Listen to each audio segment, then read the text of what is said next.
Halo semuanya, perkenalkan nama lengkap saya Maria Wine Herani Kamau. Saya biasa dipanggil Wine. Saya dari Prodi PGSD kelas C semester 1. Nah, di sini saya akan menjelaskan materi tentang anatomi tubuh manusia. Nah, sebelum kita masuk pada materinya, mari kita menjelaskan sedikit tentang apa itu anatomi tubuh manusia, dan berikutnya kita akan masuk pada sistem kerangka dan lain-lain sebagainya. Nah, di sini saya akan menjelaskan anatomi tubuh manusia. Anatomi tubuh manusia adalah studi mengenai struktur internal dan eksternal dari tubuh manusia. Pengetahuan tentang anatomi merupakan landasan penting bagi berbagai disiplin ilmu seperti kedokteran, biologi, dan ilmu kesehatan lainnya. Nah, sekarang kita akan masuk pada sistem kerangka. Nah, sebelum kita masuk pada bagian-bagiannya, kita akan menjelaskan sedikit tentang apa itu sistem kerangka. Sistem kerangka manusia adalah rangkaian tulang sendi dan menjadi dasar bentuk tubuh manusia. Dengan adanya sistem ini, manusia dapat bergerak dan berbagai organ penting di dalam tubuh pun dapat terlindungi. Nah, sekarang yang berikut, apa itu rangka? Rangka merupakan alat gerak pasif dalam tubuh manusia karena sifatnya hanya sebagai tempat melekat otot. Fungsi rangka diantaranya memberi postur tubuh, melekatnya otot, pelindung organ-organ bagian dalam yang lunak, bekerja secara simultan dengan otot dan sistem saraf. Kita akan masuk pada bagian-bagian sistem kerangka.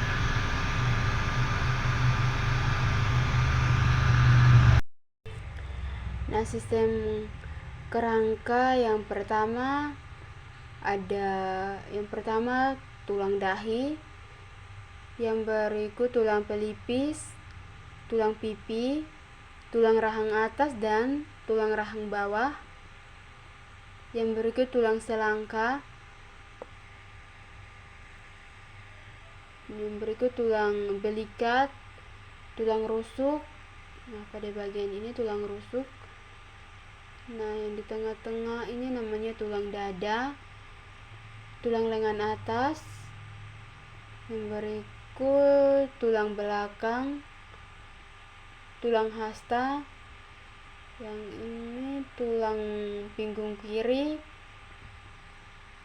Setelah tulang pinggul kiri, yang berikut tulang kelangkang, tulang duduk. Setelah tulang duduk, tulang paha, tulang tempurung lutut, yang berikut tulang kering dan tulang betia. Nah, itu bagian-bagian dari sistem kerangka. Nah, sekarang kita akan masuk pada sistem otot. Sebelum kita masuk pada bagian-bagiannya, mari kita menjelaskan sedikit tentang apa itu sistem otot. Sistem otot adalah sistem organ pada manusia yang mengizinkan makhluk bergerak tersebut bergerak. Sistem otot pada vertebrata dikontrol oleh sistem saraf. Walaupun beberapa otot seperti otot jantung dapat bergerak secara otonom, manusia sendiri memiliki sekitar 650 jenis otot rangka. Sekarang kita masuk pada sistem otot. Nah, ini adalah bagian-bagian dari sistem otot. Bagian sistem otot yang pertama bentuk delta, yang kedua pectoralis, yang berikut biceps, yang berikut rectus abdominus atau yang disebut perut, yang berikut paha depan dan tendon. Sekarang kita akan masuk pada sistem pencernaan. Sistem pencernaan adalah proses yang dilakukan oleh sistem organ pencernaan untuk mengolah makanan agar dapat diserap nutrisinya dan diubah menjadi energi. Nah, sistem pencernaan dimulai dari mulut. Setelah mulut turun ke kerongkongan, setelah dari kerongkongan ke lambung, setelah dari lambung ke usus halus, usus besar, dan anus. Nah, sekarang kita akan masuk pada sistem peredaran darah. Kita akan menjelaskan apa itu sistem peredaran darah. Sistem peredaran darah disebut sebagai sistem kardiovaskular. Sistem ini adalah bagian dari kinerja jantung dan jaringan pembuluh darah.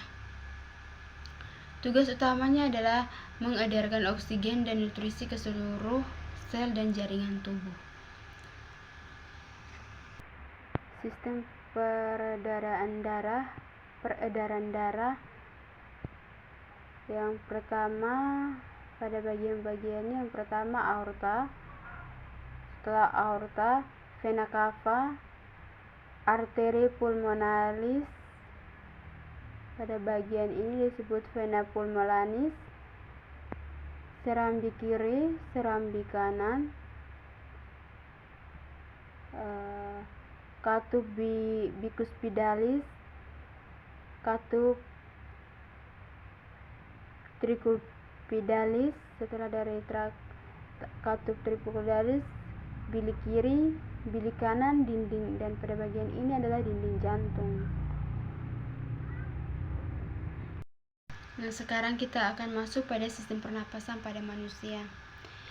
Sistem pernapasan manusia adalah sekumpulan organ yang terlibat dalam proses pertukaran oksigen dan karbon dioksida dalam darah. Seseorang dapat dikatakan memiliki laju pernapasan normal apabila pernapasan sebanyak 12-20 kali per menit saat istirahat dan berlangsung secara berkesinambungan. Nah, sistem pernapasan pada manusia yang pertama, bagian yang pertama sinus. Dari sinus, hidung, adenoid, tonsil, mulut, faring, epiglottis, setelah dari epiglottis ke esofagus, laring, trakea. Pada bagian ini paru-paru kanan, setelah paru-paru kanan tulang rusuk, bronkus kanan, bronkus kiri, pleura. Dari pleura masuk pada diafragma dan turun ke dari bronkus kanan ke mucus dan sila. Sekarang kita akan masuk pada sistem ekskresi. Apa itu sistem ekskresi? Sistem ekskresi adalah sistem pembuatan zat-zat pada makhluk hidup seperti karbon dioksida, urea, racun, dan lainnya. Sistem ekskresi terdiri dari organ ginjal, paru-paru, hati, dan kulit. Ekskresi merupakan program pengeluaran zat-zat sisa metabolisme dari dalam tubuh. Ini bagian-bagian dari sistem ekskresi manusia. Sistem ekskresi manusia ada bagian kulit,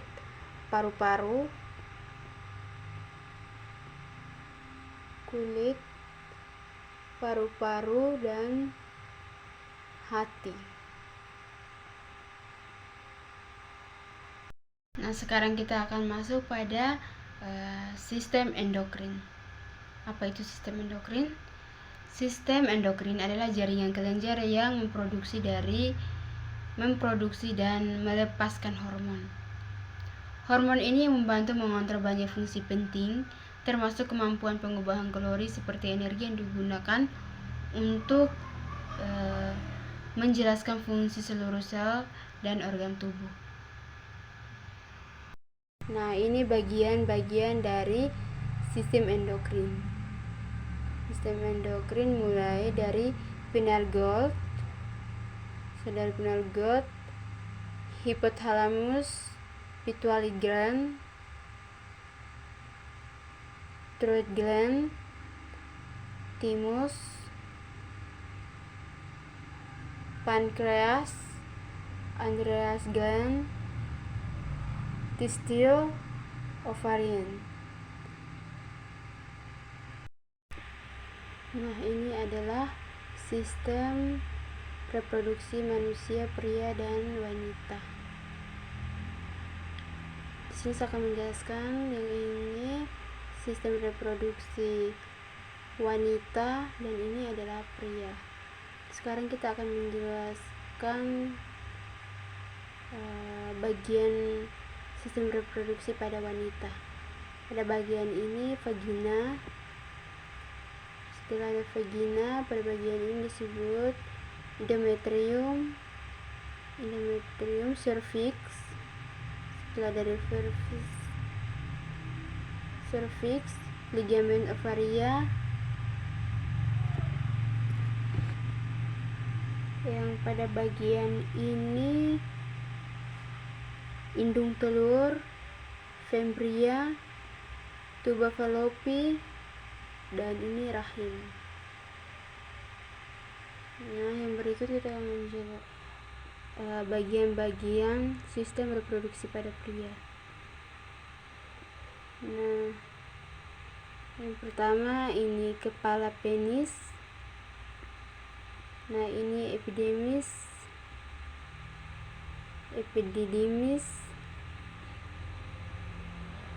uretra. Ini buah pelir. Pada bagian ini jaringan eretili, kelenjar bauretral,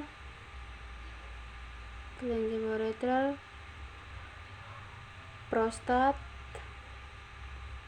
vesikulus seminal. Setelah itu ini pembawa kapal, yang ini saluran kencing. Ya, itu sekian penjelasan dari sistem reproduksi manusia pria dan wanita.